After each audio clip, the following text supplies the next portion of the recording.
अच्छे बच्चों के लिए कुछ दवाई ऐसी आती है कि जो छोटे बच्चे रहते हैं उनको इम्यून बूस्ट बूस्ट करने के लिए। हम्म। तो जो माँ का दूध रहता है ना शेख, तो उस हम्म। दूध को सुखाकर वो दवाई बनाते हैं कुछ। हम्म। क्योंकि वो दूध बहुत ताकतवर होता है, इसलिए उसकी दवाई भी मिलती है। हम्म। तो ऐसा दवाई बच्चों को देने से रज़ात का कुछ मसला होता है शेख? सबसे पहली बात तो रज़ात को छोड़ दीजिए। ऐसी दवाइयाँ कभी यूज मत कीजिए। जी। हम्म। ऐसी दवाइयाँ यूज ही मत कीजिए आप। क्यों? नेचुरली इम्यून बूस्ट करने दो, ना कि दवाइयों से। ये नेचुरल नहीं है, जी हाँ। सबसे पहली बात ये चीज, जब आप उसको, ये कैसे अब आएगा? जैसे आपने कहा कि ये माँ के दूध से बनता है, तो माँ का दूध कैसे उसमें लाया गया? माँ का दूध निकाला होगा, फिर उसको स्टोर करने के लिए न जाने कितने केमिकल लगाए होंगे, और कितनी सारी चीजें उसमें डाली गई होंगी उसके लिए। हम्म। जी। तो अब वो चीज इसके बाद फिर वो नेचुरल नहीं रह जाती है। और याद रखिए कि जो फितरत है, उसने आपकी जरूरत के लिहाज से हर चीज हर जगह पे रखी है। और ये जो दवाइयाँ वगैरह होती है, उनको क्या पता होता है कि आपकी जरूरत क्या है? उनको तो कुछ नहीं पता होता है। आपके बच्चे की जरूरत क्या है, दवाइयों को थोड़ी ना पता रहेगा। और डॉक्टर को भी आज के दौर में, डॉक्टर ये कमर्शियल, इनका जो की सोच है ना, ये ज्यादा होती है। इंसानियत कम होती है उसमें।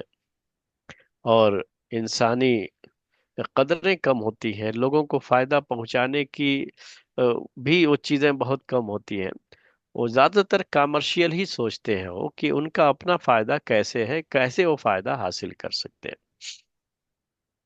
और इनके एडवर्टाइज जो होते हैं, वो उनके अपने फायदे को सामने रख करके होते हैं। अगर कभी आपको ऐसी चीजें कह भी दे कि ये बच्चों के लिए बहुत फायदा है, इसमें माँ का दूध है, ये है, वो है, ये, वो सब क्या है, वो कमर्शियलाइज ही होता है वो।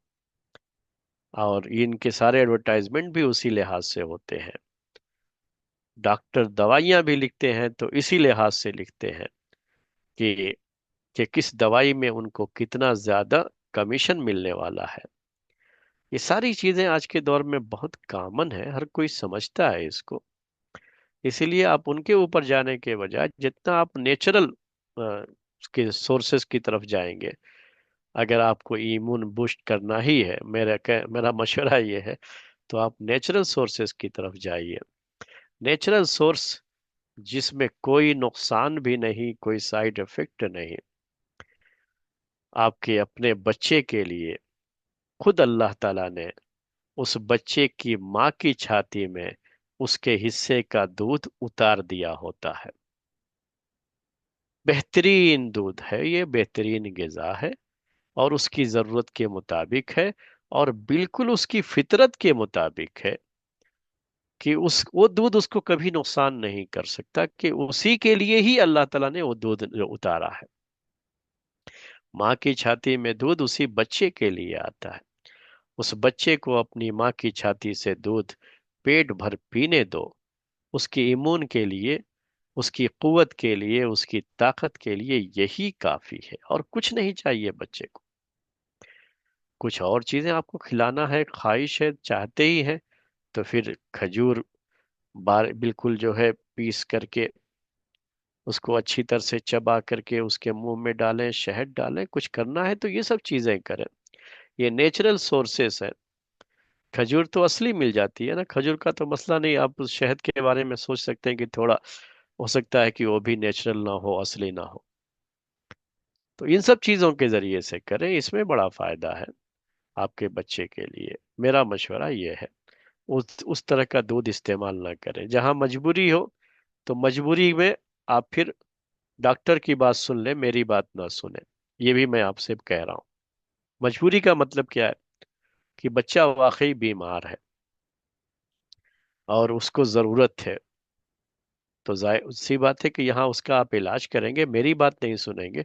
डॉक्टर जैसे कह रहा है उसके लिहाज से आप उसका इलाज करेंगे।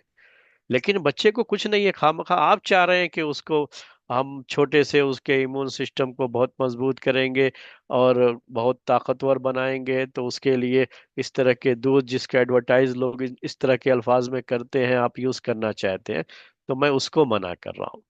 अगर किसी का बच्चा बीमार है और इलाज के लिए डॉक्टर के पास गया है, डॉक्टर ने उसके लिए इलाज तजवीज किया है, तो वो इलाज कराए उसका।